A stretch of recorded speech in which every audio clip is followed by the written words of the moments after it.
আল্লাহর কাছে প্রার্থনা করেই দেখুন, এক্সপেরিয়েন্স ইট, টেস্ট ইট। প্রিয় ভাইরা, বলছে এই জন্য একবার স্বাদটা অনুভব করে দেখেন না, এটার কেমন মজা, এটা স্বাদটাকে আমার একবার অনুভব করে দেখুন, সেই জগৎ থেকে তখন আপনি বের হবেন না। এই জন্য ইবনে তাইমিয়া রাহমাহুল্লাহ তিনি বলেছেন, ওরা আমাকে কারাগারে নিক্ষেপ করেছে, ওরা জানে না কারাগারই আমার জন্য জান্নাত। আমি তো আমার রবের সাথে একাকী সময় কাটাতে পারবো। এখন এতদিন বিভিন্ন কোলাহলের কারণে সময় কাটাতে পারি না। যাহিরুহু বাতিনুহু ফিহি আর-রাহমা ওয়া যাহিরু মিন ক্বাবালিহিল আযাব। ওরা এর ভিতরে রয়েছে, অভ্যন্তরে রয়েছে রহমত, আর এর বাইরে পুরোটাই হচ্ছে আযাবে ভর্তি। ওরা তো আমাদের রহমতের মধ্যে রেখেছে।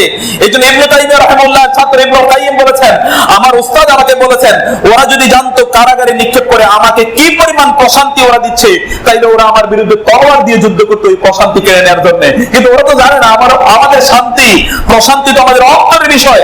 ইয়া আইয়াতুহান নাফসুল মুতমাইন্নাহ ইরজিই ইলা রাব্বিকা রাদিয়াতান মারদিয়া। নফস এটা মুতমাইন্না, অন্তর, আলা বিযিকরিল্লাহি তাতমাইন্নুল কুলুব। এই ইতমিনান, এই প্রশান্তি এটা তো অন্তরের বিষয়, এটা শরীরের বিষয় নয়।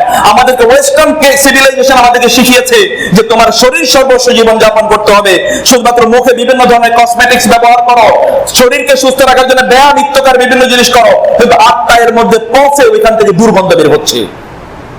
ওরা শুধুমাত্র শরীর সর্বস্ব মানুষ বানাতে চায়, কিন্তু আমরা শরীর সর্বস্ব নয়, আমরা শরীর এবং আত্মার সমন্বয়ে একজন শ্রেষ্ঠতম মানুষে পরিণত হতে চাই।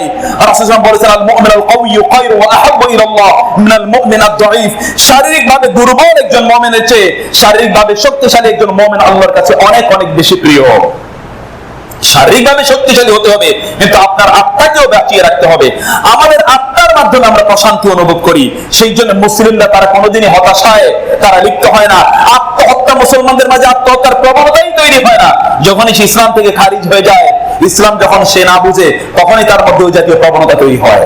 সুবহানাল্লাহি ওয়া বিহামদিহি। প্রিয় ভাইরা, যে কথা আমি বলছিলাম, ভাইরা এবং বোনেরা, বলছিলাম যে তার একটি অঙ্গ কেটে নিয়েছে। বোনেরা, সিস্টাররা, আপনারা এটা খেয়াল করুন, একটি অঙ্গ কেটে নিয়েছে। কেমন সন্তান জন্ম দিয়েছেন আসমা বিনতে আবি বকর রাদিয়াল্লাহু তাআলা আনহুম। কেমন সন্তান জন্ম দিয়েছেন।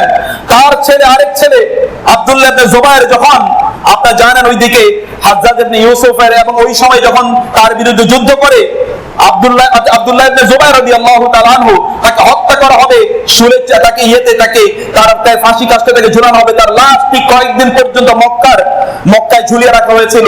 সেই সময় তিনি যুদ্ধ করবেন, তার মা তাকে ডেকে বললেন, আমার ছেলে, তুমি আমার ছেলে, মা অন্ধ হয়ে গিয়েছেন এর মধ্যে, আসমা রাদিয়াল্লাহু তাআলা আনহা, আমার ছেলে, তোমাকে আমি বলছি, তুমি যে ওর বিরুদ্ধে যুদ্ধ করছো, তুমি কি জানো যে তুমি সত্যবাদী? তুমি যদি হকের উপর থাকো তাহলে তুমি যুদ্ধ করো, তুমি যদি যুদ্ধের ময়দানে শহীদ হও তাতে আমার কোনো আফসোস থাকবে না।